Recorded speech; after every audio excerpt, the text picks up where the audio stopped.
Naughty Dog are masters of using the video game medium to tell a story, and they have been for years. Through their games they create flawed yet believable characters, a slew of emotional set pieces,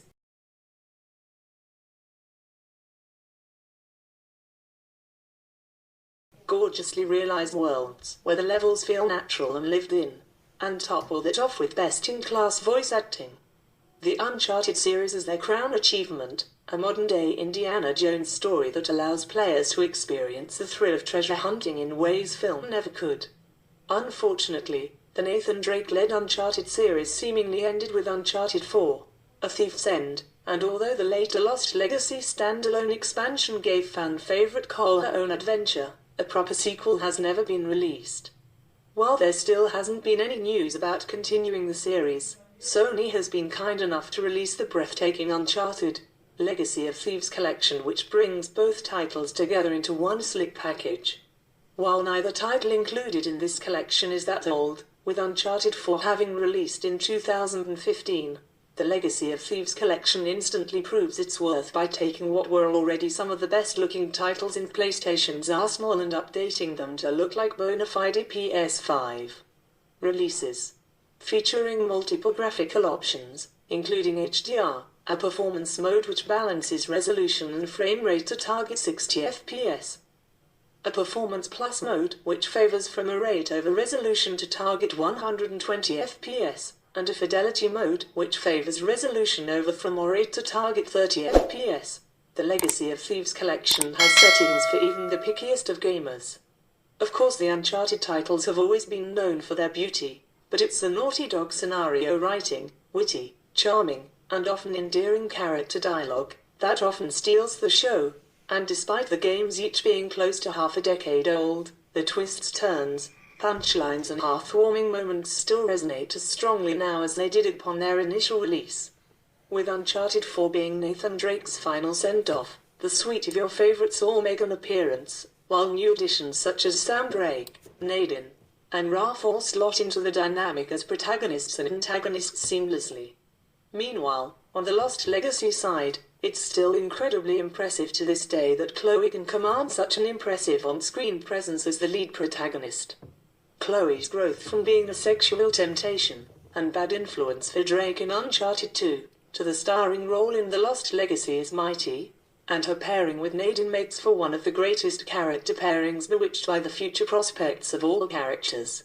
The Legacy of Thieves collection is a purely audio-visual master, so in terms of moment-to-moment gameplay, there aren't any changes of significance to note, aside from the aforementioned DualSense functionality, which, while not game-changing in any huge way, does add a little more immersion as opposed to the simple rumble features of the DualShock 4. It's the feeling of every footstep you take, big or small, pulsing through the lower parts of the controller, the resistance of the triggers when rope swinging, and much more, that adds an extra 1% to the already superb experience.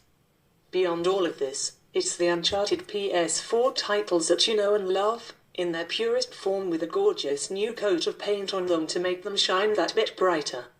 As far as other bells and whistles go, there isn't a lot to note. The game does make use of the DualSense haptic feedback, so you'll get a variety of rumble features to help emulate climbing, falling, shooting, etc. But nothing that really felt on the level of the PS5 single quote Astro's Playroom tech demo. Likewise, while the game does make use of the DualSense adaptive triggers, I had trouble noticing any significant difference while shooting.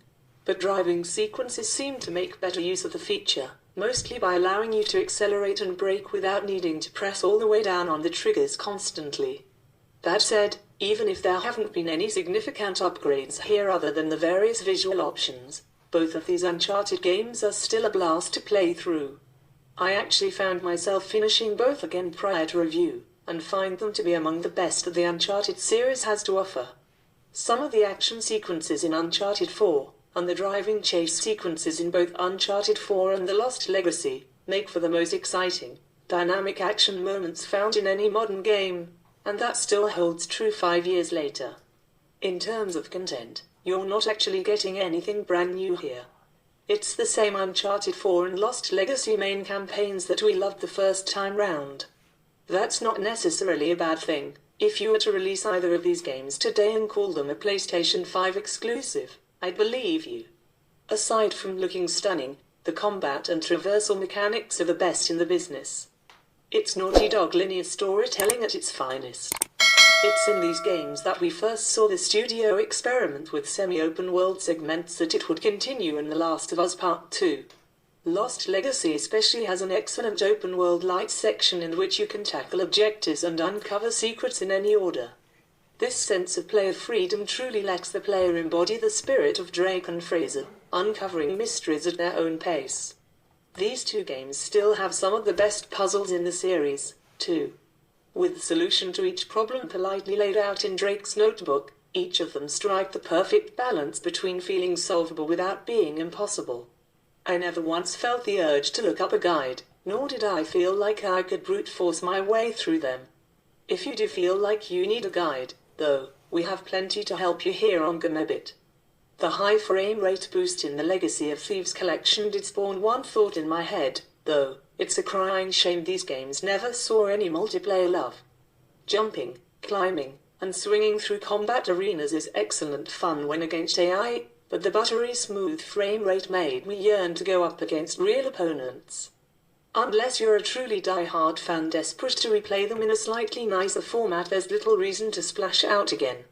It'll no doubt be a different story when this same package makes its way to PCs, where it will find a genuinely new audience and feel significantly less insidious in its delivery.